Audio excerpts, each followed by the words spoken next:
buenos días. Buenos días. Agradecemos que esté el día de hoy con nosotros. Queremos decirle que a nombre del Comité de Participación Ciudadana, de su presencia el día de hoy, le damos la bienvenida. Muchas gracias. Vamos a iniciar con la presentación en este momento de los integrantes de este comité. Para nuestro lado izquierdo aquí. Gracias, Pancho. Gracias. Muchas gracias. Bien, ¿cómo estás, George? Bien. Buenos días. Sí, Jorge, buenos días. Bienvenido, Daniel Sotelo. Muy amable. Jorge, bienvenido. David Álvarez García, a tus órdenes. Un gusto. Bienvenido. Licenciado, bienvenido. Ricardo Zurita. Gracias, maestro. Rosa Martínez Esquivel, bienvenido. Buenos Jorge días. Antonio Sauceda Esquerra. Para servirles. Bien, le explico la dinámica de esta entrevista.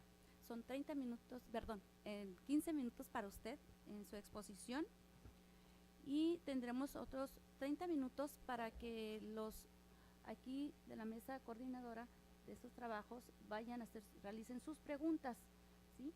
Vamos a trabajar de una manera que, como son bastantes los exponentes, podamos tener nosotros oportunidad para que sean breves en las preguntas, por favor, y también las respuestas pues se vayan dando los tiempos. No sé si usted también ir tomando tiempo.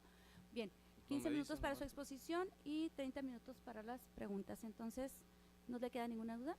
¿No? Bien, entonces iniciamos con su exposición. Adelante. Muchas gracias. Tengo la fortuna de conocer en el transcurso de las pláticas y participé también pretendí pertenecer como honorífico para el comité, entonces ya me estoy familiarizado más o menos con esta situación. Recuerdo que en la plática inicial que tuve en la otra hice una analogía y una cronología de cómo se ha dado el combate a la corrupción, que no es nuevo aquí en México. Ahorita estamos viendo precisamente los primeros frutos de ellos, y lo quiero resaltar así porque me voy a regresar para verlo, con la participación ciudadana, qué es lo que ha hecho, que ha detonado y qué es lo que los tiene ustedes aquí sentados haciendo, ¿no? El tema de la corrupción es de toda la vida, incluso se puede decir desde los inicios de que se empezaron acá las primeras legislaciones, los primeros contrapesos que se crea es la división de poderes, que era evitar que el poder se comiera el propio poder, ¿no? Vamos avanzando así. Incluso quisiera resaltarles que el tema de la corrupción hace más de 20 años que inició, por lo menos en el Estado mexicano. El Estado mexicano tiene firmado un convenio con la Convención Interamericana contra la Corrupción que data desde el 9 de enero del 98, hace ya 20 años, donde si estamos viendo las cuestiones que se están plasmando actualmente en la reforma constitucional, en la ley general y en la que traducimos nosotros en el Estado, la verdad es que no estamos descubriendo el hilo nuevo.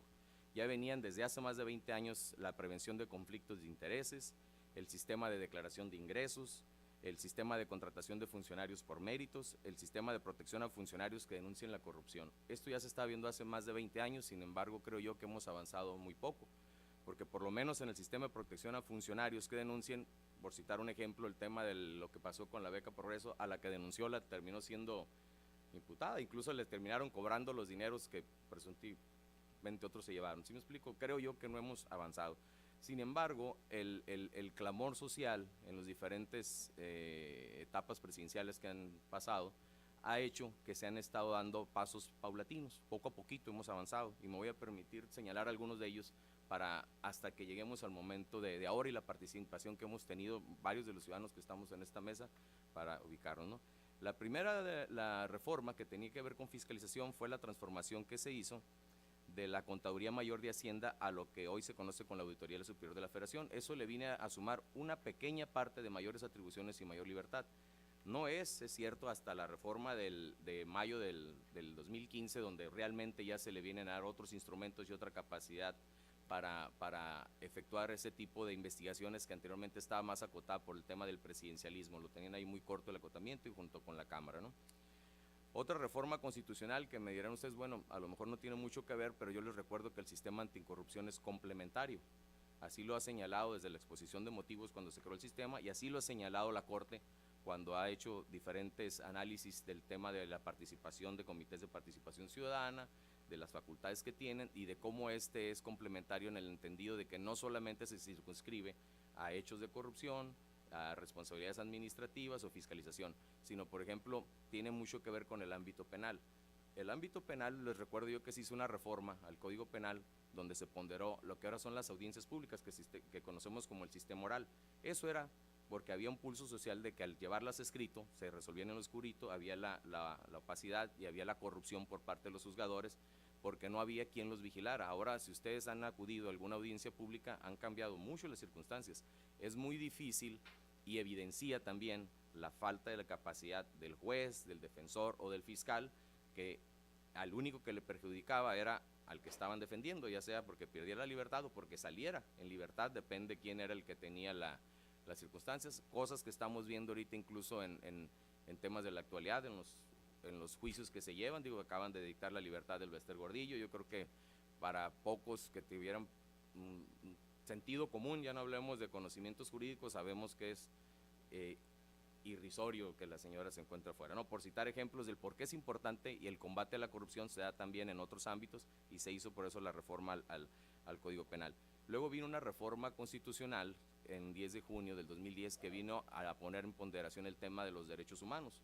Ese tema también, desde el momento en que se está hablando de la creación de una Comisión de Derechos Humanos, es porque hay una infracción a los mismos de manera palpable, ¿no? Eso es corrupción, porque generalmente esa infracción se hacía por las autoridades. Eso implica ya un abuso, y el abuso es corrupción también. Entonces, volvamos al tema. Se hizo una reforma en el 2013, muy importante, en materia de amparo. Es complementaria porque viene a ampliar ya nada más, no nada más el interés jurídico, sino el interés legítimo, el interés social, y vino a permitirle a grupos incluso de carácter sociales o grupos, cuando antes solamente se atendía al perjuicio personal y directo. Ya vino a tutelar otro tipo de derechos, vino a ampliar las situaciones para que pudieran aquellos sentirse agraviados, acudir ante las arbitrariedades de las autoridades, porque el amparo es de particulares. Muy raramente se da amparo entre particulares, la Corte lo ha permitido, pero siempre tiene que haber una situación ahí de supersubordinación para que se dé esa afectación, ¿no? La otra, hubo en el 2014 una reforma muy importante también en materia de transparencia. Se crean los primeros institutos de transparencia. Antes no había la posibilidad de preguntarle al gobierno, oye, ¿con quién contrataste? ¿Cómo contrataste? Y menos que te dieran palpable el contrato para que tú en tu casa lo revisaras detenidamente y hicieras los análisis. Entonces, en el 2014 se hizo un avance muy considerable en tema de transparencia, que más que nada era para acotar el tema del presidencialismo, más que para el combate a la corrupción, pero a la fecha sí se han hecho avances en el tema, ¿no? Y ya llegamos al 2015, que es donde el tema social estaba ya era una olla de presión, y hubo la necesidad de crear el primer Sistema Nacional Anticorrupción. Este tiene su asidero en la reforma del 27 de mayo del 2015, en el artículo 113 constitucional, que tiene 3 fracciones. El primero regula el comité coordinador, el segundo regula a los comités de participación ciudadana, a los que ustedes pertenecen, pero de esta entidad federativa, y por último era la creación de los sistemas estatales anticorrupción. Eso quiere decir, luego se modifica la fracción 14 del 73, donde se faculta al Congreso de la Unión para expedir las leyes que vinieran a aterrizar el sistema. Como les digo, es complementaria, no se traduce todo en la Ley General de Anticorrupción. Se hizo la modificación a la Ley General de Responsabilidades Administrativas y se hizo las modificaciones también al Tribunal de Justicia Administrativa. Se crea la sala especializada en materia de anticorrupción. Esto es muy importante. Cuando tú creas una sala especializada en materia de anticorrupción, te permite focalizarte, preparar y capacitar al proyectista, al actuario, en cierto esquema. En la materia fiscal y la materia administrativa es muy amplia, sean permisos, concesiones, licitaciones, y se divaga o es muy amplio el tema. Pero cuando tú tienes una sala especializada, ya puedes atender tratados internacionales, de temas que se den en especiales para la capacitación, y eso va a permitir al rato fluir más o tener un mayor conocimiento para la aplicación de sanciones, e incluso, acuérdense que viene a tratar de que se resarza el daño patrimonial, que esta es una de las cuestiones más importantes ahí, que tiene su reboto también en el Código Penal cuando se crea la Ley de Extinción de Dominio, ¿no? Pero se llevan, como lo dice la ley, autónomamente los procedimientos administrativos y los penales, para no confundir que es la misma situación, ¿no? Se crea la reforma constitucional, se crea un transitorio para que se expidan posteriormente las leyes generales que van a aterrizar el tema, se expiden, no me voy a referir a ellas porque probablemente ustedes hagan la pregunta del contraste, las diferencias que se pueden dar entre una y otras, que sí la hay, que es hasta donde yo quiero llegar, que es la participación directa que he tenido yo de hace más de 2 años aquí con muchos de los que están aquí presentes, primeramente en una vía institucional, comparecí a la mesa redactora como director jurídico del Poder Judicial. Sin embargo, al dejar de pertenecer al mismo, mi compromiso con la mesa seguía, no con la mesa, sino conmigo mismo, de dejarlo de ser de manera institucional, porque tengo un compromiso personal y yo creo que eso no quedé en el uno, en el comité de selección, no quedé en participación, y aquí estoy, lo sigo intentando, y muy seguramente es que quede o no quede, voy a seguir participando en este esquema, porque la ley me faculta, dice organismos sociales, pero no veo yo que hay una tacha para los particulares que quieran participar y apoyar. Entonces yo creo que voy a ser de los primeros en firmar mi convenio en lo que les pueda servir, señores. Okay. Se crea la ley general. ¿Qué diferencias hay con el del Estado? Que yo creo que esa parte sí la quiero resaltar porque fue una lucha muy, muy fuerte que se dio, está mal que lo diga, en el Estado se hizo un clamor social porque queríamos que las cosas, por lo menos aquí en Baja California, se fueran haciendo de manera diferente. Este inicio se crea con una iniciativa ciudadana que promueve Coparmex, Dailin, tocan las puertas de manera correcta, es decir, hubo otros líderes sociales que lo hicieron, no tocaron, patearon la puerta y lograron que nos la abrieran. Digo, se valen las circunstancias, se les agradece porque precisamente unos por la vía institucional y otra por la vía social, en la medida en que cada quien tiene sus capacidades, lograron que un Congreso del Estado volteara hacia nosotros y nos dijeran, vénganse, acércanse, esto es una cosa seria, y nos sentaron a trabajar con parlamentarios, se acercó gente de la Procuraduría, se acercó gente de la Contraloría, se acercaron abogados muy renombrados de aquí del Estado, con un amplio conocimiento, un Guapo, un Sánchez Luján, Rosendo Cervantes, o sea, la mesa era plural, pero muy enriquecida en cuanto al tema. Luego tuvimos que acudir a Tijuana, aquí había gente de Tijuana que está sentada aquí, que de hace también más de 2 años empezó a tocar la puerta, decían, hey, volteen a zona costa, que hay colegios de abogados, hay asociaciones civiles que desean participar. Acudíamos constantemente, incluso a manera personal, con nuestro dinero, con nuestra gasolina, con todo, a los simposios, a las convenciones que nos invitaban, y logramos crear una redacción, y me digo, lo quiero aclarar otra vez, como lo hice la otra vez, no a título personal, era todo el mundo participó, digo, era muy plural, lo voy a hacer en lo personal porque soy el que está exponiendo, pero logramos grandes cosas, y cuando le digo logramos grandes cosas es porque teniendo pleno conocimiento de lo que estaba en la ley general, los que somos abogados y los que somos ciudadanos teníamos también un pleno conocimiento de lo que queríamos que no fuera idéntico. Tuvimos una plática con uno de los comisionados del Sistema Nacional cuando se dio el tema de Obredech y nosotros le preguntamos, oigan, pues ustedes todavía no se quedan el fiscal general, pero ustedes ya fueron designados hace 1 año, señores, o sea, ¿qué les impide hacer su chamba? O sea, ustedes ya tienen un compromiso social. Y el señor nos dijo, no, ¿saben qué? Nosotros lo propusimos y no ganamos. Soy yo solo, yo soy el presidente, decía, pero hay 6 autoridades que perdí la votación. Eso nos puso el primer foco rojo para decir, ¿sabes qué? Nosotros no queremos que nos pase eso. No queremos que nos pase eso. Primeramente fuimos criticados y hasta que no veamos los frutos de esto, lo seguiremos siendo. Oye, ¿por qué tantas autoridades? Oye, aquí son 22, ¿no crea un desorden eso? Pues lo que queríamos era involucrar a todos los interesados, por eso incluso metimos a los municipios. Es decir, queríamos un ejecutivo de cuentas sentado en el comité coordinador al que le pudiéramos decir, oye, en tu municipio creemos que están tal o mal las cosas, creemos que puedes, conforme a las atribuciones que tiene el comité coordinador de la Secretaría Técnica como insumo técnico, para que modifiques tal o cual política pública o tal o cual política integral o modifiques tu procedimiento. ¿Sí? Esa era la idea de tener ahí a los municipios. Al sumar municipios más las autoridades que propiamente ya eran un símil de la ley general, pues sí se nos disparó un poquito, pero si las dejamos así, con el esquema general, pues señores, lo que queremos queremos equilibrar. Por eso llegamos pues vamos poniendo los mismos 11, los 15, creamos 15 para que fueran 10 técnicos y 5 honoríficos, pero a la hora de empatar con las autoridades hubiera equilibrio y que el presidente del comité, que en este caso aquí lo preside Jorge, tuviera el voto de calidad, es decir, que los ciudadanos llevaran mano. Eso es una de las cuestiones más importantes que en ninguna de las otras entidades de la República se da. El otro tema muy importante, pues nuestras recomendaciones sí son vinculantes. Digo, habrá su método de cómo pasa de la Secretaría Ejecutiva, de la comisión, llega el comité coordinador y se hace para que sean de carácter vinculante, pero somos los únicos a nivel nacional que nuestras recomendaciones son vinculantes, y vinculantes me refiero que se tendrán que acatar. Se les darán su tiempo, 30 días, si consideran ellos que tienen que hacer de correcciones o no entendieron bien, y luego se dará, pero a corto, medio, a largo plazo se tendrán que atender.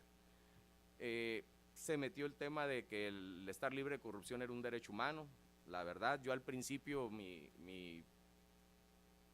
jurídicamente yo creía, tengo mis dudas aún, pero pues, con la progresividad a lo mejor el día nos avienta eso. No estaba convencido porque un derecho humano pues es el mismo aquí que en China, ¿no? Y decía, oye, ¿cómo aquí en Baja California pues vamos a legislar primero competencia de acá y luego pues, hacia afuera, ¿no? Hacia el mundo. Pero haciendo un análisis jurídico y cómo muchas de las cuestiones se avanzan a través de los litigios, porque mi formación es de litigante, no se me hacía mal como un sistema alterno que sí repercute a derechos humanos, y me voy a permitir dar un ejemplo para explicarme. Fue muy sonado el caso de que Duarte le daba agua a las quimioterapias de los niños, que se me hace una barbaridad, ¿no? Pero la salud sí es un derecho humano. ¿Sí me explico? Cómo la corrupción, por vender cosas o al haberlas comprado de cosas que no sirven, sí tiene una afectación indirecta o directa en un derecho humano. Entonces empecé a pensar, y esa se puede hacer, un ejemplo de esos en diferentes áreas, en una construcción, ¿no? Y se cae un puente, mata a alguien, pues la vida sí es un derecho. Y empecé a pensar de que si lo pones como una premisa que luego pueda ser aterrizado a través de sus aristas, jurídicamente puedes sacarle fruto. ¿Ya pasaron los 15 minutos? ¿Sí? Entonces yo creo que ahí la termino para tener oportunidad de que me pregunten lo que quieran, porque si no aquí me paso la hora completa. Así es, muchas gracias por su exposición. Vamos a iniciar con las preguntas. Jorge, muchas gracias. No, yo en este caso no tengo nada que preguntarle, conozco a Jorge, fue una pieza muy importante en el diseño de la mesa técnica redactora, y bueno, preferiría dejarle tiempo para que alguna duda sea aclarada por parte de él.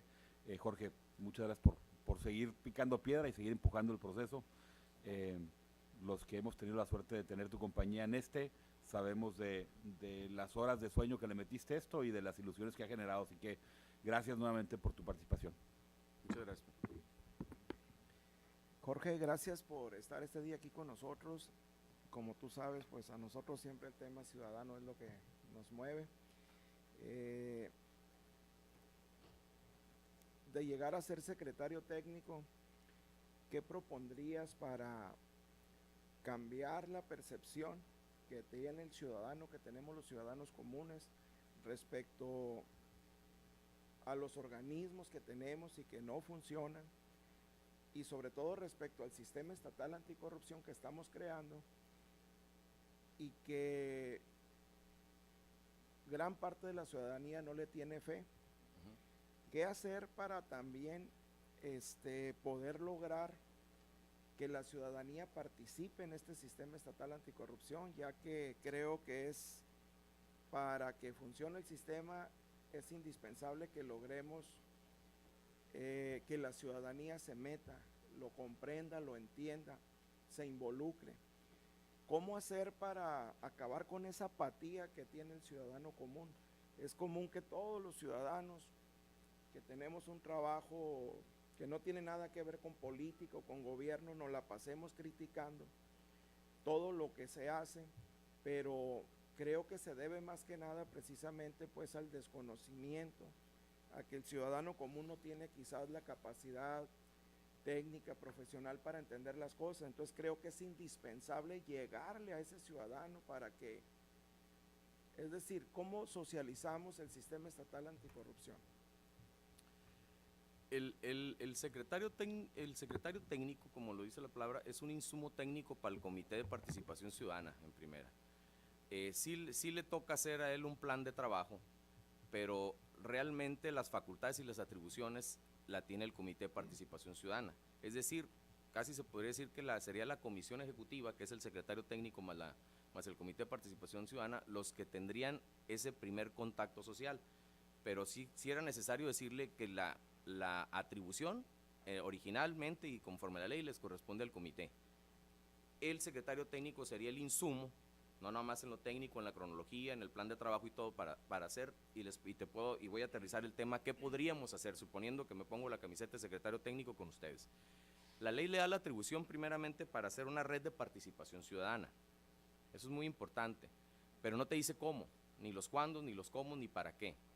Pero si tú vas leyendo, te dice que tú puedes hacer convenios con universidades, o sea, con el sector académico y con las diferentes asociaciones civiles. Pero hay otra fracción que te dice que incluso puedes llevar a cabo esos convenios para incluso realizar investigaciones. No sé si esa parte la tienen, y quieren, esa la apunté porque se me hizo muy importante, que es la 16, dice, colaboración con instituciones de la materia para elaborar investigaciones sobre políticas públicas para la prevención, detención y combate a la corrupción. ¿Qué quiere decir eso? Muy seguramente es que no va a haber un presupuesto, ni el gobierno le apuesta, ni la sociedad lo confía, primeramente en que vaya a ser el parteaguas entre el cambio social y corta.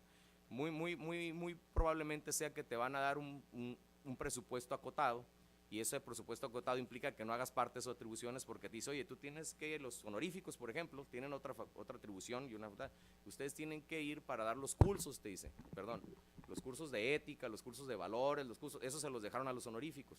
Y al Comité de Participación Ciudadana le dijeron, oye, tú puedes crear una red de participación ciudadana, tú puedes crear los convenios con las universidades, y por citar a las universidades, yo creo, Chito, que las universidades y las instituciones académicas, que son muchísimas, y que yo parto de la idea que a todos les gustaría acabar con la corrupción, digo, mi lógica me lo dice, ¿por qué no creas un plan de trabajo, inclusive una materia, por lo menos una vez que se dé en el semestre, yo le diera en el primer año de cualquier carrera, para que dieras un curso de ética y valores y de responsabilidad para los futuros servidores públicos?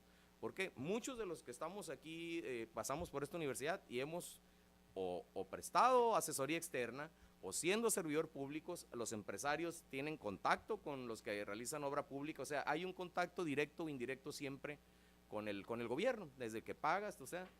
Entonces, si tú vas creando una cultura de valores, que es lo que nadie se ha preocupado por hacer, incluso ya quitaron, antes teníamos clases de ética desde educación básica, civismo teníamos en la preparatoria, ya no existen.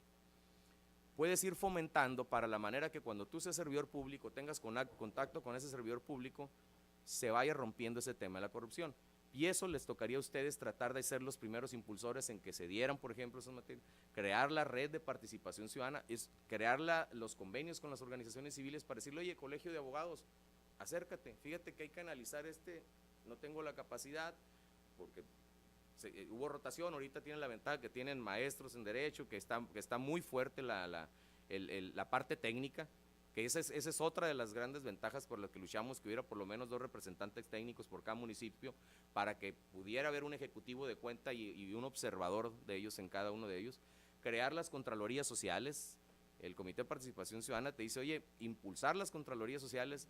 Y yo les voy a dar un ejemplo, imagínense que ustedes también le hicieran de contralores sociales o con esos convenios y pudieran tener la capacidad con esa gente, con esas redes, de tener sentado a la mesa cada que se hiciera una adquisición, una licitación, como un observador ciudadano, lógicamente sin voz, sin voto, pero si tienen la capacidad, un colegio de contadores, un colegio de abogados, te presta uno o se presta para decir, oye, ahí voy a estar yo para que ver que este tema, un C5, un APP, un bla, bla, bla, cumplieron con la legalidad. Ahí queremos estar observando que se cumpla. Yo creo que el efecto preventivo, que es lo que marca, porque no nada más es la sanción, sino que empieza por la prevención, la detención y luego la sanción, haría y fuera disminuyendo, sobre todo si vas creando desde la época temprana los valores y la fomentación, de manera que puedas haceros. Yo estoy seguro que habrá muchos bacalifornianos que dicen, yo puedo una vez al mes, campeón. Ah, pues esa vez al mes te vas al Poder Judicial porque se van a licitar todos los temas estos. Ah, y tú, y empiezas a crear, porque no va a haber presupuesto, muy seguramente es que vas a tener que pedirle al ciudadano que se involucre, como todos los que están sentados aquí. Eso es lo primero que yo haría, ir a buscarlos, crear los convenios, y no esperar a que vinieran, porque dice registro voluntario, entonces estaríamos con la puerta abierta, pero a lo mejor no viene nadie, entonces hay que ir a tocar la puerta a pedir por ellos. Muy bien, continuamos con la siguiente pregunta, por favor. Jorge, buenos días, tardes ya seguramente. Oye, con relación a eso que estás comentando, y lo refería yo con otros postulantes, ¿cuál es tu visión de la Secretaría en caso de que tú llegaras a ser el secretario técnico? ¿Cómo la ves? Porque decías, en cuanto a la etapa de prevención, detección, sanción, me refiero, y lo comentaba con otros, ya ves que hay gobiernos de la salud, del empleo, etcétera. ¿Tú cómo te ves si fueras el secretario técnico dirigiendo la Secretaría Ejecutiva? ¿Bajo qué visión, qué vislumbras dentro de la Secretaría Ejecutiva? Yo, para poderle exigir a las autoridades que se vayan por una línea alejada de la corrupción, me gustaría que el secretario técnico, la visión de él fuera la ponderación de la ética y los valores. Porque como va a ser el primer contacto social y como es lo que menos ocupa dinero, yo creo que es lo que por ahí empezaría. Pero a la vez tenemos la fortuna que el Comité de Participación Ciudadana tiene 10 técnicos que pasaron por un filtro, que tienen experiencia probada, porque los requisitos se les aplicaron los mismos del 34 para el secretario técnico, sí, y se supone que el organismo descentralizado a su vez va a contar con un grupo de asesores. Yo manejaría e hiciera casi, aunque fuera un plan de trabajo, lo dividiría en dos. El que iría por el sector social, el que iría por el tema académico, el que iría por el ciudadano de pie, porque al ciudadano de pie tú lo puedes traer cuando le dices, oye, yo puedo ser un interlocutor entre tu denuncia ciudadana, campeón. Digo, la voy a hacer llegar a la Auditoría Superior, pero tienes ciudadanos que te escuchan, porque ellos, no, fui a la Contraloría y 2 horas, hay la desconfianza todavía del tema gubernamental. Sin embargo, aquí, oye, yo puedo ser tu receptor ciudadano, ¿sí? Yo voy a alimentar la plataforma digital, yo voy a ayudarte a hacer los formatos, no es nada más la de que se va a dar, que tiene la capacidad ustedes para hacer la de patrimoniales, ese es otro tema, sino al ciudadano tratar de decir, oye, aquí hay una instancia que te escucha, pero a la vez, la técnica, porque aquí se habla, y la parte fuerte es crear políticas públicas integrales. Cuando se habla integral quiere decir que toca aquí, pero tiene carambola de 3 bandas. Tuve la fortuna de trabajar de director jurídico contencioso y eso te da un conocimiento de la administración pública. Como director de enlace legislativo me tocó arrastrar la pluma para hacer leyes, es decir, habría la posibilidad con la capacidad técnica que se tiene de ir con la investigación, porque te dice que puedes hacer convenios e investigas, oye, ¿dónde estamos mal? ¿Sabes qué? Por ejemplo, las APPs crearon mucho ruido, pero las APPs se adecuaron a cómo estaba la ley. Pero la ley no necesariamente está bien, ¿sí me explico? Porque eso no hubiera causado tanto clamor social si fuera muy clarito y no hubiera problemas. Entonces dice, ¿sabes qué? A lo mejor ocupa un ajuste técnico. Vamos a cambiar la manera de hacer las adquisiciones, ¿sabes qué? Que hay un tercero, o sea, crear políticas públicas y modificar procedimientos, esa es otra. Yo utilizaría la plataforma digitalizada para sistematizar los procedimientos. Porque no se contrata igual en el municipio que en el estado, y no se contrata igual en Tecate que en Ensenada, y esa libertad o libre albedrío, esa manita suelta es la que permite que se hagan las circunstancias a modo. Las leyes muchas veces se hacen a modo, lo vemos. Nos tocó parar, oye, espérame, ¿cómo que quieres que no se requiera cédula profesional para ejercer que no se requiera cédula en lo que haces querían poner una de que no se requiriera cédula y que pudieras ejercer la profesión. Digo, está todo dar, si eres abogado a lo mejor no afecta a nadie, pero si quieres ser médico, imagínate que te permitas en lo que tienes la capacidad de meterle mano, o sea, todo es preventivo y sí tienes que ir haciendo procedimientos, sistematización, y esa capacidad creo que la va a tener la Secretaría Ejecutiva con el personal idóneo y con los secretarios técnicos, con la visión de que diga que aquí en su municipio, oye, yo creo que aquí debemos de empezar, ¿no? Por adquisiciones, por licitaciones, por eso. Ok, muy bien, continuamos por los tiempos con la siguiente pregunta, por favor. Gracias. Licenciado, bienvenido. Gracias.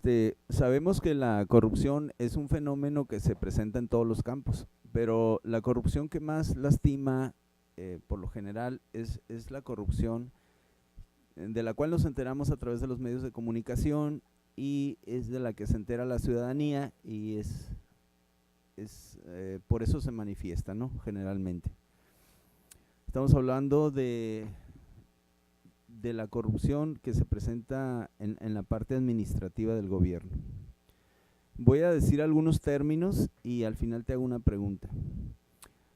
Auditoría forense, documentos idóneos para acreditar los hechos de corrupción, ley de adquisiciones, presupuesto basado en resultados, metodologías de fiscalización, evaluación del desempeño, indicadores de gestión, juicio político, etcétera.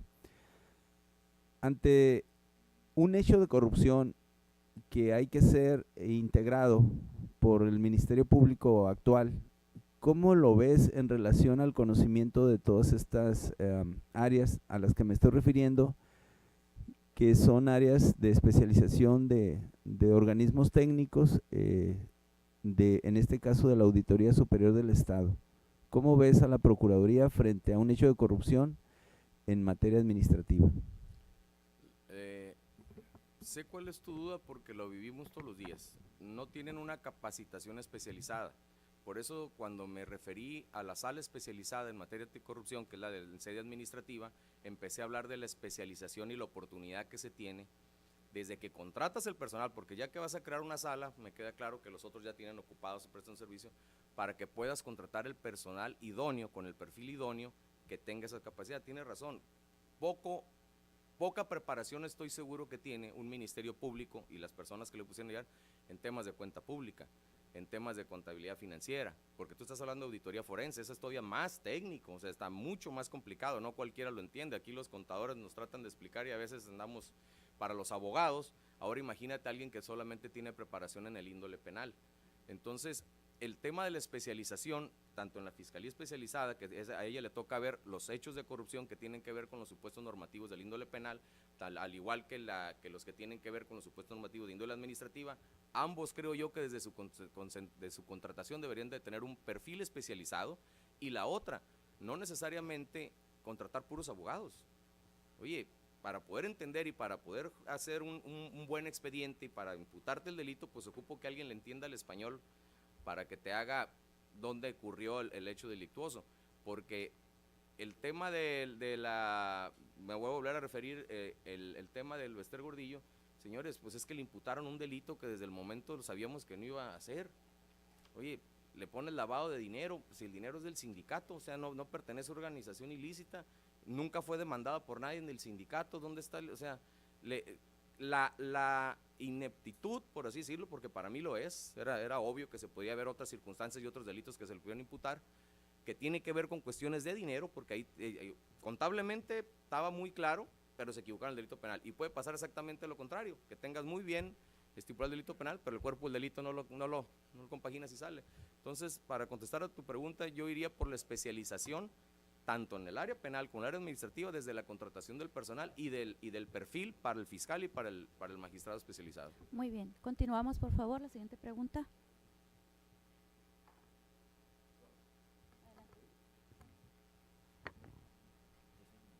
Sí, gracias. Licenciado, buenos días otra vez, bienvenido. Buenos días. Yo tengo la pregunta, ya vi que has participado en la mesa técnica redactora de la ley, Sí, sí. en el caso de la ley concreto estatal anticorrupción. Mi pregunta sería, y evidentemente la dominas, mi pregunta sería, ¿tienes alguna observación, y en su caso propuesta, de lo que le falta o ha sido omisa o es omisa la ley, o lo que se le debería agregar para el mejor funcionamiento del sistema estatal anticorrupción?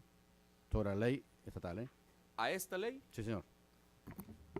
¿Alguna observación o propuesta que tengas para mejorarla, o quitarle, o agregarle omisiones o propuestas de mejoras a la ley? Yo creo, la ley esta, como es un símil de la ley general, símil pero no idéntica, pero sin embargo la ley general sí no hablas de bases mínimas, y si no perdemos de vista las atribuciones y el para qué está creado, porque socialmente mucha gente espera mucho de esta Secretaría Ejecutiva, por así decirlo, cuando en realidad sus atribuciones están más enfocadas a la creación de políticas públicas, a servir como vínculo ustedes entre la sociedad y el ámbito académico, a pertenecer a la coordinación, por ejemplo, en el sistema de fiscalización que se da, pero hay mucha gente que cree que este va a ser un órgano inquisitivo y no tiene esas atribuciones. ¿Sí me explico? Entonces, realmente a la ley como tal hay muy poco que se le pudiera mover, Yo me atrevería a hacerle un poquito más atribuciones o que fueran más explícitas, porque están muy genéricas, ¿sí? Me gustaría que le dieran un poquito más de participación a la Secretaría Ejecutiva, porque todo te lo supedita, que es la parte que no me gusta.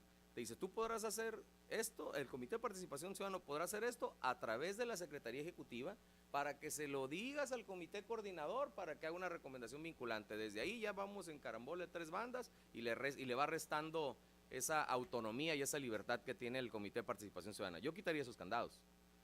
Oye, la gente quiere a sus representantes, que son el Comité Ciudadano, que tengan más esa libertad. Ya logramos que hubiera un equilibrio entre autoridades, ya logramos que hubiera tener voto de calidad. Señores, no me pidan que tenga que conseguir la mayoría de los votos con las autoridades, porque el primer va a ser pues espérame, ¿no? Me pisas ahí mis intereses, mis cables. Yo empezaría quitando esas trabas que se le dan al Comité de Participación Ciudadana con la Secretaría, porque las atribuciones no están mal definidas. De hecho, aún así se les puede dar mucho, bien, con un buen plan de trabajo se puede hacer mucho con ellas. Lo que sí ocupa mucha mano son las leyes que hacen complementarias el sistema. Por ejemplo, la Ley de Responsabilidades del Estado, no sé si ustedes se percataron, pero cuando se hizo la reforma se eliminaron el artículo 46 y 47 que traía todos los supuestos normativos que eran los ilícitos. Ahorita no tenemos un símil de los de la Ley General, que son muy pocos, cuando las conductas pues eran 20 y tantas fracciones, no recuerdo, pero eran muchos, que esas ocupamos recuperar. Ahí sí yo me atrevería a decir, oye, para que esto sea aterrizable, pues a lo mejor una política integral o la primera propuesta que sería como secretario técnico, oye, vamos tomando todas aquellas leyes que mochamos o que quedaron cortas por el apuro de cumplir con el transitorio que se nos acercaba, para que sea efectivo el sistema estatal anticorrupción.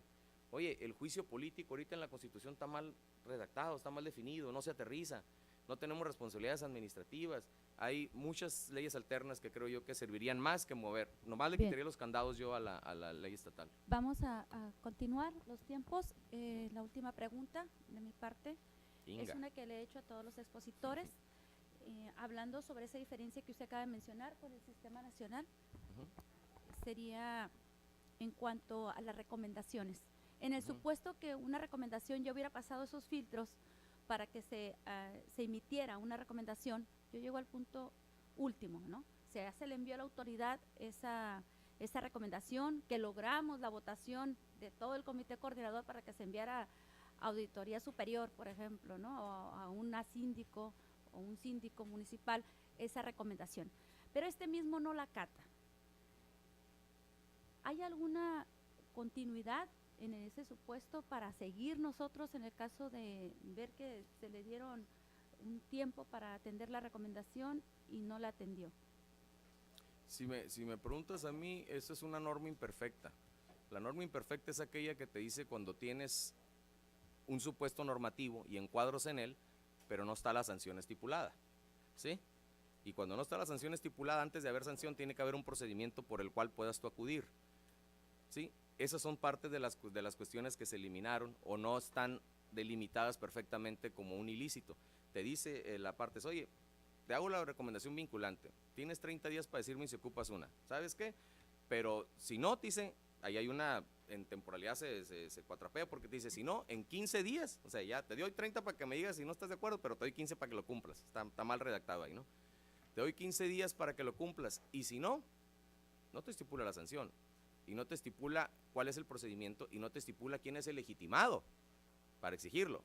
Si sería el comité coordinador, sería la propia Secretaría Ejecutiva, si tendrías que acudir primero a que el comité coordinador dictara un acuerdo en el que te autorizara así como secretario técnico para ir a agotar la instancia, si te irías al procedimiento administrativo como una violación, depende de la autoridad, si te irías a juicio político, si consideras que es una violación de los derechos fundamentales, porque es obligación constitucional, o sea, no está bien definido.